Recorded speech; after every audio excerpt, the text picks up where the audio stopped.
four types of licenses which are applicable. First is your business license. So if you are starting a business, then you have to get a registration under Startup India. You get a registration under MSME. You get a factory license if you are eligible under factories, or if it is applicable to you as an office, then you get a shop and establishment license. These are the business license. Then we talk about labor registrations. In case you have employees more than 20, then you have to have an employee provident fund being registered. You have to have an ESI registration, and you have to have a contract labor act registration in case you're hiring labor on contract. Of course, tax registrations, people may be very well aware, a PAN and a TAN and a GST registration, that's very common.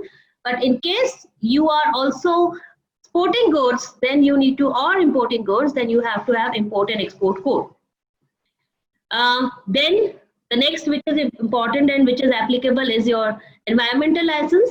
These environmental licenses are applicable and important for especially those factories, those establishments where you are operating a factory or you are operating a concern which is having a workshop, and you are generating or manufacturing something on which does not fall under a clear category. So in case it is not falling under a clear category, you need to have a license under Water and Air Pollution Act, and you need to have license under safety license like fire license, your height license, and all those things which become applicable. Now, when we say that you need to do certain compliances, that is the statutory compliances. So every act has certain returns which you need to file on a regular basis. For example, in Companies Act, you have to file statutory forms like AOC 4, MGT 7, ADT 1, or you have to file the annual general meeting, or you need to file certain forms for change in the directors. So that is a part of compliance in the Companies Act. In a Labor Act, again, you have statutory returns which you need to file on a regular basis. In case of a GST or a TDS or an income tax, again, you have those returns which you need to file on a regular and a periodic basis. So certain returns are on monthly basis and certain returns are on quarterly basis or annual basis. In fact, if you have taken funds from out of India and they have invested in you, then in that case, you have to file a return in FEMO also, which is again an annual return which has to be filed in July. So every act which is applicable on you has certain returns to be filed on a regular basis which you need to take care of. Now let's talk on the type of risk. In fact, I have given you a basic idea what type of risk we have. So one is the product risk, like whether my customers to whom I am going to give this product, are they the right frame of people? Am I pricing my product rightly? Is the product complete and could be put to use? Is the product need further working on? So that is a product risk. Talent risk, of course, all of you must be aware that whether I'm hiring a right team or whether one of my team member which is planning to leave me, is he so important that I should not let him go? Or he's a wrong team member and I should just let him go? So all those talent, or maybe you are doing from some talent search and talent hunt with, and you're not getting the right person to make you grow. So that is one risk which you have to work on.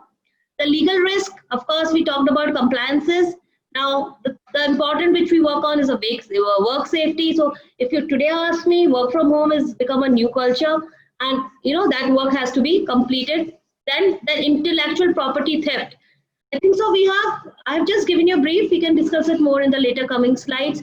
Financial risk, you may be very much aware the customers take the products from you, but they don't pay you, or you raise your invoice and they may ask for discounts and they don't respond to you, or they run out of the money, like people are running out of money these days and they are just not responding to you even to pay. The next risk which we find is a political risk, means there's a change in policy. So for example, I can give you a very simple example.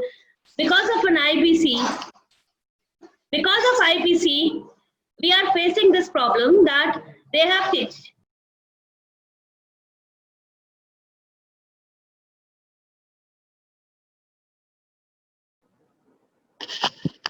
Excuse me, Nivedita, please could you share your presentation also?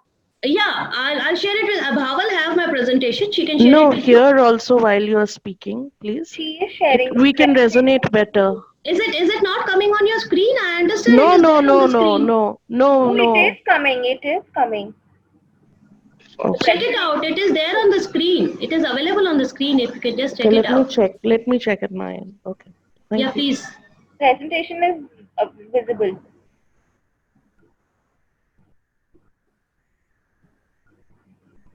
Can you see it now? I think I'll have to log out and log in again. Maybe there is some problem with the software. I'll do that. Thank you. Okay. Yeah, welcome. So when we're talking about political risk, so there is some changes in the regulations. For example, there is a recent change which has come in the definition of MSME. Now, with that change, once that definition has changed, few firms have come into the ambit of MSME, and few firms which are already there in this ambit has been using the benefits has now been pushed out. So because of this, again, there is a risk which has to be maintained or which has to be identified and has to be mitigated as the time goes. Now let's talk about intellectual property rights. I think so you people may be aware about it, that generally we get intellectual property rights defined under 5 sections. One is a patent. People may be aware that the patent could be registered if there is an idea which is a unique idea which has not been utilized by somebody else, and you have converted that idea into a process, or you have converted that idea into a product, or you have converted that idea into implementing system. So if any of those things are there, then you can actually apply for a patent of that idea or the implemented product, and you can get that thing patented. The next thing is a copyright. So copyright is generally applicable for books, it is for magazines, it is applicable for even your sites. So copyrights are available there. Trademarks, you are all maybe aware, the logos, the brands which we say that this is what we have is a trademark. Trade secrets. So every firm has certain trade secrets. They have some confidential things which is like applicable, which makes them grow. And when we say trade secrets, it could be a trade secret about trade secret regarding your business process. It could be a trade secret regarding your business ingredients. So for example, a Coca-Cola company has a trade secret of what is a mixture which they use for making Coca-Colas. So that's again a part of trade secrets. So you can get all those trade secrets registered. And the last but not the least is the designs. So when we say design, so it could be design of any type, whether it is a design of apparels, it is a design of furniture, it could be a industrial product design, it could be a design relating to your machinery, it could be a design related to your website, it could be any type of a design. So even those designs which are been identified could be registered. And once you have got those things registered, which I feel is the most important and has to be done at the initial stage of your startup, then these designs becomes your, and you can fight the whole world against it. And I'll not say whole world, because the designs are registered country wise. So if you have registered your design in India and somebody copy your design in USA, they can do it. Even though you can fight it, but they can still do it. So if you have registered design in India and you are supplying goods in US or UK, then please ensure that your designs are registered in US and UK also. So that is how the design law works. Now, most important is funding. Like when we say a startup, when we are looking for a startup which is looking to grow very big, which is looking that it's going to enlarge itself into a much massive thing when from where it has started. So we look for funding. This is an approach which I have given for funding, which is generally been used by VCs. So what you do is you first target an investor search. You actually approach an investor and you sign with him some non-binding bid, which says that they're going to evaluate what you have. They will do their valuation of what you want to sell to them, pitch to them. And once they have valued you, once they are sure about that, yes, it looks like they're going to invest in you. So they signed a non-binding bid saying, okay, tentatively, these are the terms and conditions between you and me on which I'm going to invest with you. And I'm going to do a detailed analysis. I'm going to do a due diligence of your whole structure and your whole products and whatever you're saying and you're committing that you have same things. And once the due diligence is done, then I'm going to make a final bid. So final bid may be a 10% up or down. Generally, it doesn't make a difference more than that. So then you have a final bid. Once the final bids are there, then you sign all agreements with all terms and conditions, and then there on those agreements there are certain negotiations which happens on the side of legal connotations, and the final formalities of closing it down, and the closures are being adopted. So this is generally a process for which a funding is done. And when you see this process, you're going to find that at each step of this process, you need legal people with you. You need the legal documentation, legal acumen over there. Other than your commercial terms, there are lots and lots of legal terms which has to be maintained. The negotiations is not about commercials, but how your legal representation is going to happen after, say, 5 years down the line, whether you will still be in the company or will be thrown out, and all those things. So this area actually covers a lot of legal grounds which has to be taken care while you are applying for a VC or arranging funding through a VC. This is the funding levels. I must say the angel investor is the one who actually invests at the time of a prototype, or who invests at the very initial stage, assuming that you have the capacity to grow on a very large amount or to a large scale. And then venture capitalists come in when you get to the level of growth. So angel investors are at the time of your initial prototype. Venture capitalists are the one who are in the time of initial growth. And once you've done your initial growth, you have reached to a certain stability factor where the growth has come in certain patterns. Then you go for the next level, that is a loan or a debt instrument, because your equity involvement is more than sufficient. The risk level is now being stabilized, and you are in a position to service debts. So then you go for a next level of loan or a debt instrument. Now, crowdfunding and government subsidies, both of them are not a regular channel of funding. They are being employed like government subsidies. I think so. It's very clear. It is available only to those who has been into a particular type of sectors, basically the backward sectors, or where the government is looking for people to make investments and for which they are ready to provide them certain subsidies so that they actually work into them. So that is where the government subsidies plays roles. Crowdfunding is where we have, generally crowdfunding happens for the social causes, where you want people to become more aware of what you're doing. You are here to publicly help, and so there the crowdfunding actually plays roles. Thank you for your attention, and now I'm open for questions.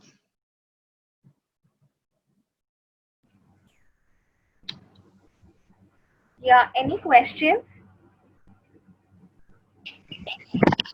Nivedita, I have this pertinent question. Yeah, that please. mine is a sole proprietorship as of now, and it's a export concern. Okay. I do have all the import-export license and the MS Udyog Aadhaar card, NSIC, Right. and even the REX certificate, which is mandatory if you want to export your products to Europe and Canada. So now somebody approached me and they said that why don't you get your a startup listed in Startup India? And for that, the prerequisite is that it should be not be an sole proprietor concern. Yeah. I could either convert it into OPC, right? Yes, one person company. The benefits after listing it there. Yeah. Maybe debt financing or VC financing. For that, they are really giving a more than a year moratorium period also. Yes. And 7-year angel tax benefit. So, what do you think? How complicated it is to convert from sole proprietor concern into an OPC, and how cumbersome it is? Will it take a lot of time? Because eventually I feel that all the licenses have to be again changed, be it import export license and even your current account, so on and so forth. So I'm not able to muster the guts and come forward, because it's like you're just holding on to your business for 2-3 months and just focusing on converting your company, getting everything sorted out. So Survi, do we have some agents in this regard who can take some nominal amount and get the work done? Do we So have generally, some? this work is not actually done by any agent. It is either done by a chartered accountant or you can have a corporate lawyer doing it. Okay, because a lot of formalities, a lot of information which is required is not normal. Now, when I come and when we are talking about getting your proprietorship concern converted into a company, so there are two ways of doing it. Either you sell the whole business on as well as basis to a new company, and so the system is you get a new company made, get your all IIC code and your registrations done, and then you sell your existing business to the new one. And there may not be any break because those numbers are already there. You just have to inform whoever is your customer that these numbers has been changed. And even if you receive certain payments from your previous customers, you can receive in your current one. And for the new ones, you can go for the new company. This is one way of doing it. The second way of doing it is you get it converted into a company. And if you need to get it converted, it is a process of about 2 to 3 months. And no, but actually the process is 2 to 3 months, but actual disruption comes only once you get your proprietorship concern converted into a company. The disruption will be for about 15 days to one month, which was definitely going to be there because new licenses will be issued. You're going to get a new IC code, and it will take some time. But what the benefit you're going to get is you're going to get a lineage. So if you have been working for 10 years in the previous and you get into a company, you get a lineage that this 10 years business will continue to be counted in the new company. However, if you're going to sell and then this new company is formed, then it will be treated as absolutely new business and your lineage will be lost. So you need to decide. And regarding the cost part, it's all about which of the method you want to use, the first one or the second one. You can go for it. I don't think so. It is so difficult. It's more in the mind than actually happening. Once you start talking to somebody, and if you need, I can even help you. But once you start getting into this work, it will not going to take a lot of time of yours. Maybe I'll not say more than 10 hours for the whole process to complete for your time. Of course, it will take its own time for its own purpose. Okay, thank you very much for the support. You're welcome. Also, second question is that I don't have a manufacturing unit. I get it made all from the clusters nearby. Right. I hail from Jodhpur. So, the way forward for sustainability certificates and the forest wood certificate in my business vertical, I have this home decor and furnishing. We're getting more into eco-friendly, recycle, ethical products, right? So that is where we are carving the niche. So having been able to export to bigger giants like IKEA and so on and so forth, they demand all kind of compliance certificates. Without which they don't move forward. But there are very many agencies that they are getting the compliance and quality certificates issued even for the merchant exporters, right? So how does that happen? Can you enlighten on this? See, the system which they may be following, I'm not pretty sure about it, but what I understand is they must be following is they're getting it done through them. Means they're using their platform for getting their certifications happening. Is that how they're working? No, I don't know, because is it done only on the basis of warehousing and the inventory? I don't think so. See, Surbhi, there are various ways of doing it. One way is doing it through a commission agent, and the commission agent maintains all those certificates. So you sell those, you put the commission agent in between who uses own brand to actually sell it forward. And then in certain cases, they get the certification purchased also, which is also available in some times. So exactly in your case, how is it working? I need to have those details to give a further answer to you. Okay, thank you. Yeah, welcome. Ma'am, there's one question from Ruchi. What formalities we have to do for taking trade secrets or designs? For taking or for registering? Ruchi, if you can just... For registering a design. Is it for registering? Hi. Yeah, for registering. Okay. So there is a particular act which is called a design and a geographical indicator act, and there is a process of doing it. So suppose you have identified a design and which you want to get a register. So there is a registration formality, and on that design, whatever design you have identified, you have to fill it with a particular form and an affidavit. You have to submit it like you submit it for a logo, you submit a design. And once you submit it, they put a TM to that. That's a trademark, like the temporary mark for your design to be yours. Once that is done, and then they publish it in the official gazette stating that it belongs to this person. So you can get a single design also registered, or you can have a whole brochure done and you can get the whole brochure registered in one go. So whatever designs are there on the brochures, even those are treated to be a registered design. That happens with trade secrets also. Same with trade secrets? Same with trade secrets. So if you have certain formula which you want to work on, you don't have to give the formulas to anybody else. You have to just write down the formula, submit it there, and you have to name the formula, whatever you want to name it. And with that name, only you will be published that this is a formula, this particular name of formula belongs to this person. And now this becomes your trade secret, which is a registered one. So if anybody else tries to utilize it, you can always go ahead and you can file a case against him.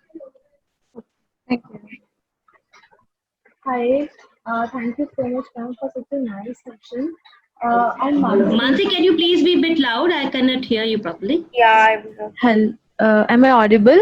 yeah. Yeah, thank you so much for such a nice session. It was really required, the compliances and all.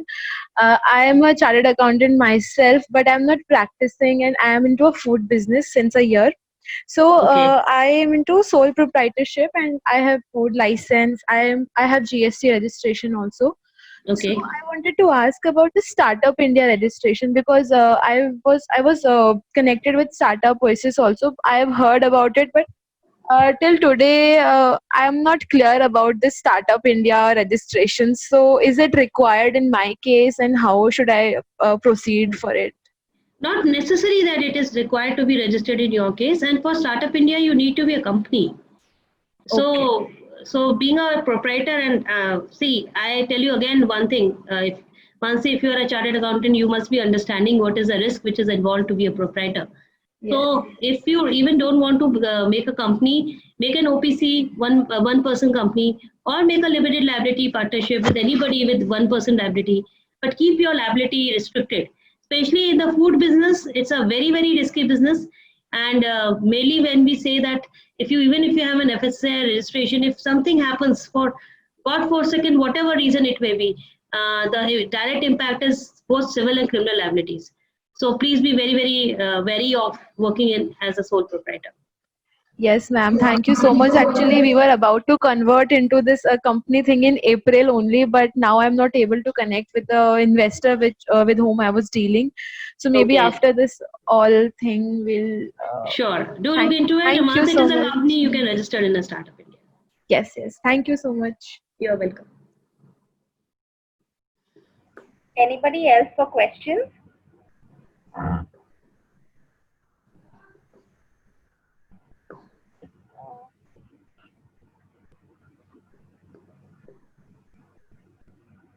Anybody else? Anything you people like to know about? Okay, I can give you certain tips about your documentation. This is one area I think so which you people must work on at whatever level and in whatever format you are working on. So when I say a documentation, I am talking about agreements which you need to do. Mind it, if you are a technology business, you should have a very clear employment agreement which says that how the confidentiality of the product will be maintained. It should very categorically say that the IP which is produced by your employee shall always belong to you. There should be a very clear clause that what shall be the termination notices which has to be applied, and they cannot go and join any other competitor. They cannot take away your competitor. So for all technology business or even for other businesses also, you should be very sure about protecting your IP, because that is one thing which is being stolen away anytime. Similarly, if you are doing a documentation with your customer, take into mind that a customer may be looking not to pay you at all without even having a reason not to pay you. So please incorporate a clause which statistically states that you're going to be charging interest if the amount is not paid within a particular period of time. Please insert a clause in your invoice which mention arbitration, that in case of any dispute, you can take that person to arbitration. You should mention your MSME number very strategically, prominently in your invoice, so that when the customer is working, he's aware about it. And if you're giving any services to an employee, please get him sign certain terms and conditions which you think is directly going to impact your business and your business model. So your customers should also not supposed to harass you or should not take undue advantage of you because of you being a startup, which is a very normal thing which we comes and sees in a regular basis. So please make your initial documents, like in your invoices, your customer agreements, your confidentiality agreements, your founder agreements, your VC agreements, absolutely clear and with cutthroat understanding. I really tell you, be shrewd while making your documentation. 90% people don't sign it without even seeing what you have documented. But whenever the things are bad, this documentation plays the most important role to get what you need to get. So please prepare your documents very, very clearly and very specifically. Nivedita, I have a question. Yes, Urvi. Two of my clients, one in Germany and one in Netherlands, Yes. they formed this, agreement in their own language. First of all, German and Dutch, a very big, terms and condition, and they really pestered me to sign those documents. It is very easy to get translators and interpreters for the language. That's easy, but what they said, that any litigation whatsoever happening, if the container gets drowned, even after the insurance has been done by the ECGC, they said that all the litigation would be settled in Hamburg or Rotterdam court. So which is why I had to withdraw. But till today, they are coming behind, and they say that we can give you. I know the potential of those customers. I know they can give me really good business, really good turnover. But I'm just backing out on the basis of, I said that either you mentioned that the litigation would be at both the countries. Why only at Germany and Netherlands? So I had to back out. Do you have any solutions for the same?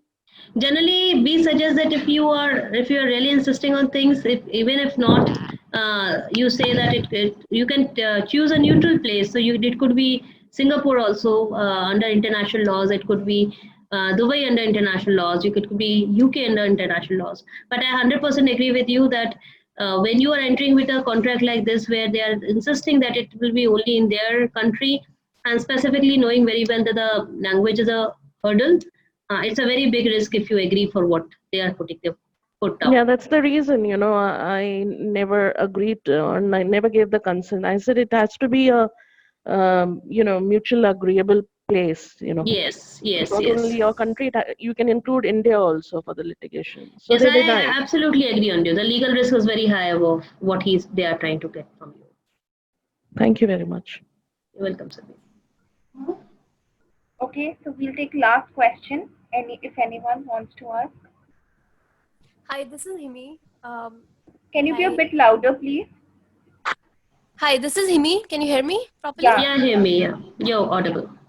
Okay, cool. Hi, Nivedita. This is a really wonderful presentation and really helpful for people, especially like me, who's just starting off and like moving from idea to putting that into business.